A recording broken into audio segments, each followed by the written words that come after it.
Hello. Merle Haggard, please. You got him. Hi, Merle. This is Mattomunoz with Bakersfield, California. How are you? Hello. Real good. How you guys down there? Great. Thank you so much. So, are you all ready for the interview? Yeah. Excellent. Excellent. Okay. But you and I have never spoken before, and I've been wanting to interview you for a while. I spend a lot of time interviewing a lot of young rock bands, from all over the world, and usually in the course of those conversations, when I tell them that I'm from Bakersfield, your name comes up a lot as an influence on them, and we're talking clear across the other side of the globe. How does it feel to be held in such high regard by so many young musicians of all kinds of music? Well, that's a great feeling. It's I guess it means we're influential. Yeah, that's absolutely true. Yeah, I noticed about 7 to 8 years ago, you maybe only did maybe one Bakersfield show a year, or maybe every other year. You kind of skipped a couple of years, but now you're doing a little bit more shows, a little bit more frequently. Because you were just here, I believe, in May, weren't you? Earlier this year. Yeah, and we're going to be back. By public demand there, back again in December. Oh yeah, December the 10th. Now, is there any particular reason, or you just want to get closer to the hometown, or is it just because of the demand?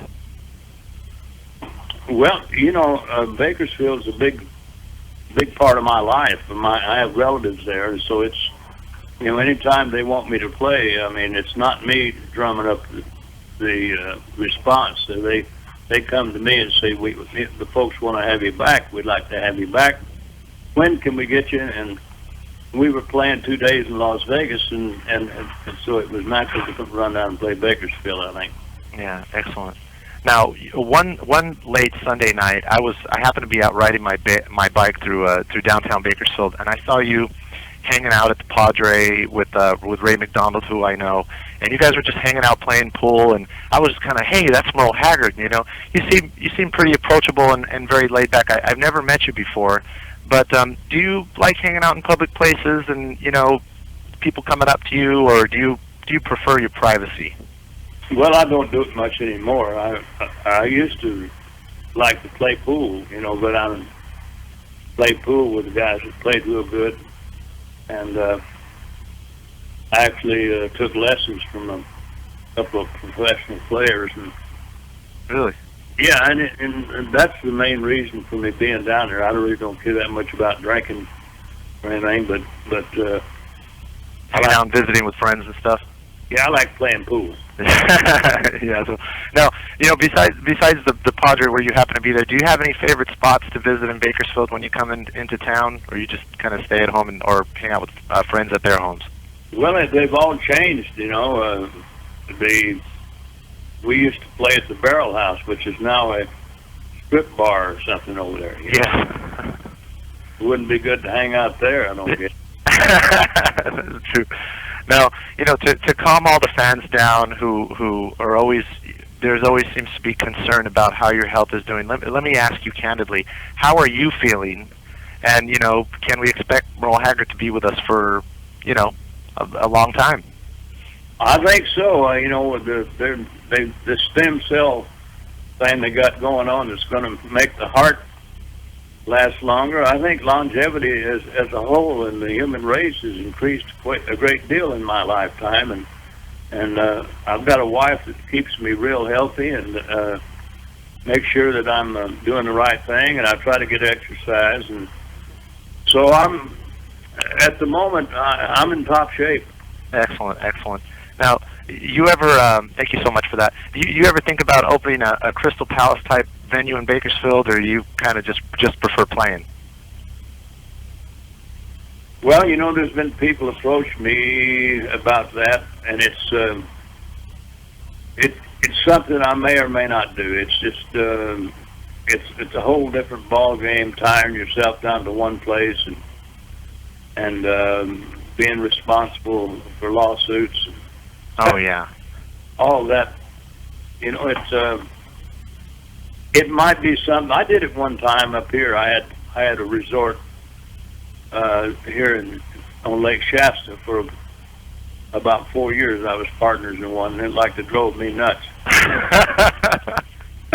I can imagine. Yeah, trying to be a Yeah, it's got to be crazy. Now let's talk about the outlaw country movement. And I've interviewed a lot of the young guns that have been coming up: Ryan Bingham, Jamie Johnson.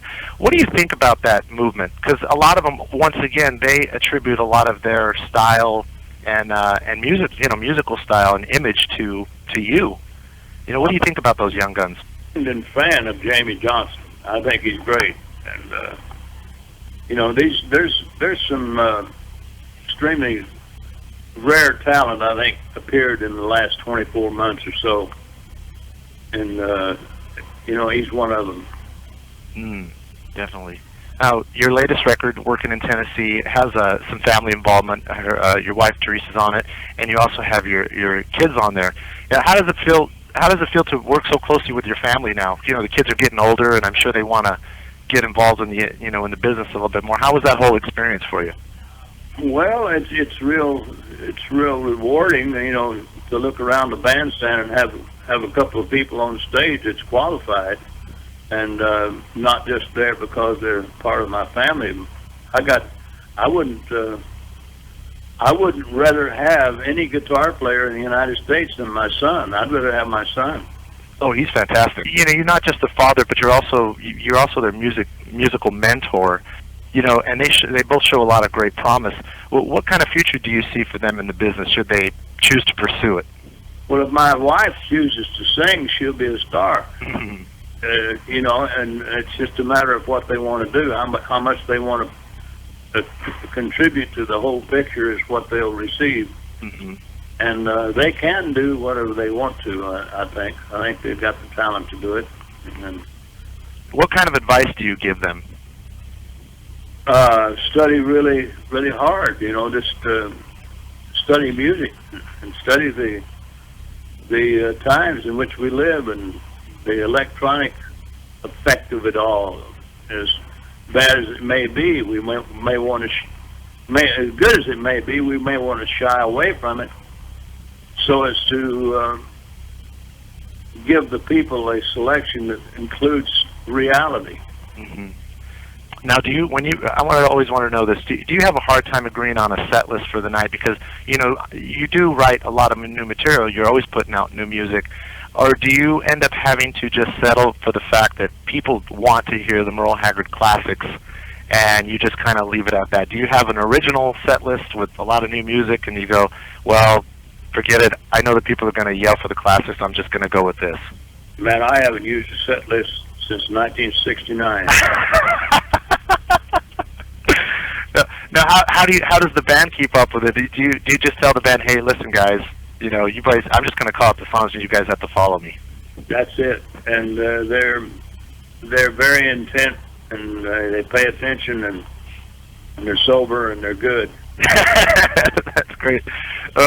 Now, I believe I read somewhere that there's been some talk about a movie possibly based on your life. Is there any news to share on that, or is that not happening? Well, it's in progress, but we haven't got very far along with it yet. But it's not anybody's fault but my own. I have a standing offer at the moment, but we're trying to prepare what we want them to make a movie out of. We can't tell the whole thing. It would be longer than the Waltons. What projects do you have coming up? Well, we're working on that. We're also working on an album that I'm calling Influence, and it's going to be the music that I used prior to the time that I came into business, and then it'll be a lot of Marty Robbins stuff, a lot of Lefty Frizzell stuff, some Elvis stuff, and different things that I did on the bandstand before I had music of my own. Oh, that's fantastic. That's really great. Well, excellent, Merle. I really appreciate talking to you. I've been wanting to talk to you for a long time, and it's an honor speaking with you. And we'll see you here in Bakersfield on December the 10th. Thank you so much. I look forward to it. All right, take care. Bye. Bye-bye.